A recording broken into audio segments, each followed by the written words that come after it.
देश में लोकतंत्र और संविधान की रक्षा के लिए शनिवार को जिला कांग्रेस कमेटी जौनपुर द्वारा हिंदी भवन में संविधान बचाओ संकल्प सभा का आयोजन किया गया। सभा में मुख्य अतिथि के तौर पर शामिल हुए उत्तर प्रदेश कांग्रेस कमेटी के प्रदेश महासचिव मनीन्द्र मिश्रा ने केंद्र की मोदी सरकार पर तीखा हमला बोलते हुए कहा कि भाजपा देश के संविधान को खत्म कर संघ का विधान लागू करना चाहती है।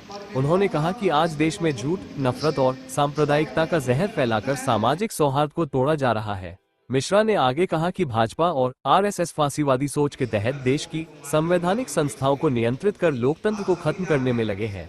उन्होंने ईडी, सीबीआई और चुनाव आयोग जैसी संस्थाओं के दुरुपयोग का आरोप लगाते हुए कहा कि इनका इस्तेमाल विपक्षी दलों को डराने और लोकतंत्र को कमजोर करने के लिए किया जा रहा है। सभा में वक्ताओं ने एक सुर में कहा कि भाजपा बाबा साहब भीमराव अंबेडकर द्वारा निर्मित संविधान को कुचल रही है और लोकतांत्रिक व्यवस्थाओं को तहस नहस कर रही है। कार्यक्रम के दौरान देश की महान महिला शासिका अहिल्याबाई होलकर की 300वीं जयंती पर उनके चित्र पर माल्यार्पण कर कांग्रेस नेताओं ने उन्हें नमन किया।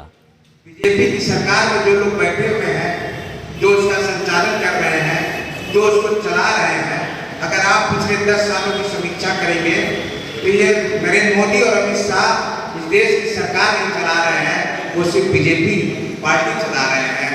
उनका मकसद सिर्फ अपनी पार्टी को बढ़ावा देना, इसके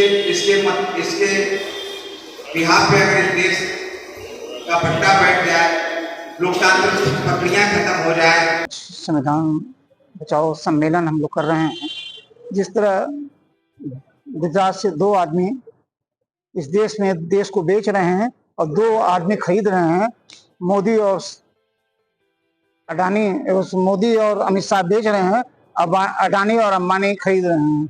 इसलिए देश को जिस तरह ये लोग संविधान को खत्म करना चाहते हैं, उसको बचाने के लिए हम लोग एक जोश पैदा करना चाहते हैं, आम पब्लिक को जागरूक करना चाहते हैं, अपने हक और हकूक की लड़ाई लड़ने के लिए हमारे साथ सम्मिलित हों। किस तरीके से आपकी पार्टी संविधान को बचाएगी? जन आंदोलन करेंगे, जन जन तक पहुंचेंगे।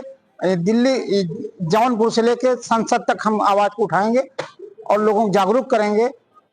अपने आप जनता की आवाज ही सबसे बड़ी ताकत होती है, वही सत्ता परिवर्तन करेगी और हमें संविधान बचेगा। आप जिस तरीके से संविधान का उल्लंघन हो रहा है, उसके बारे में संविधान का उल्लंघन है, खुलेआम उसकी हत्या हो रही।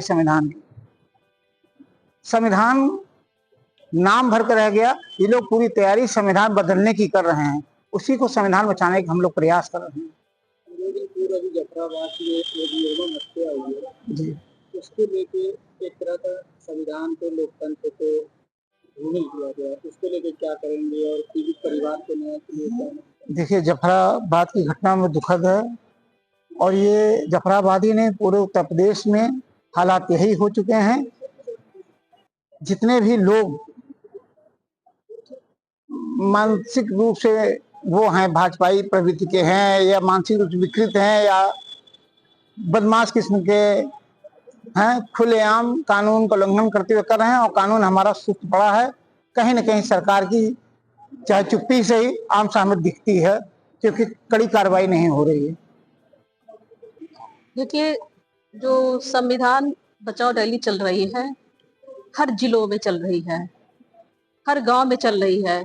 ये जो महिलाओं पे अत्याचार हो रहा है, तमाम घटनाएं सामने आ रही हैं।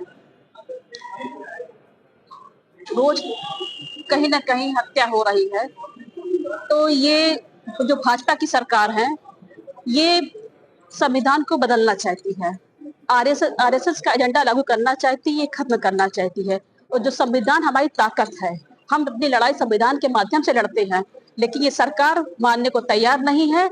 बार बार जाके संविधान बदलने की कोशिश कर रही है और हम लोग भी, हमारी कांग्रेस पार्टी, हम लोग भी एक ताकत से जुट गए हैं। हर जगह हमारा कार्यक्रम चल रहा है, संविधान बचाने का कार्यक्रम चल रहा है। हम लोग पूरा प्रयास कर रहे हैं कि बस संविधान लोग बचा के रहेंगे। बेटी बचाओ का नारा लगाते हैं, कहाँ जरूरी कितना है? बेटी बचाओ का नारा भले लगाते हैं, लेकिन कुछ ऐसा नहीं है। हमारी महिलाएं कहाँ सुरक्षित है? हमारी बहनें कहाँ सुरक्षित है? अगर हम पिछला जाते 10 साल में देखते हैं कि जितने भी कांड हुए हैं, इलाहाबाद को ले लखीमपुर खीरी को ले, जहाँ भी दलितों महिलाओं पे अत्याचार हुआ, कौन आया? सबसे पहले मैं प्रियंका जी सामने आई है।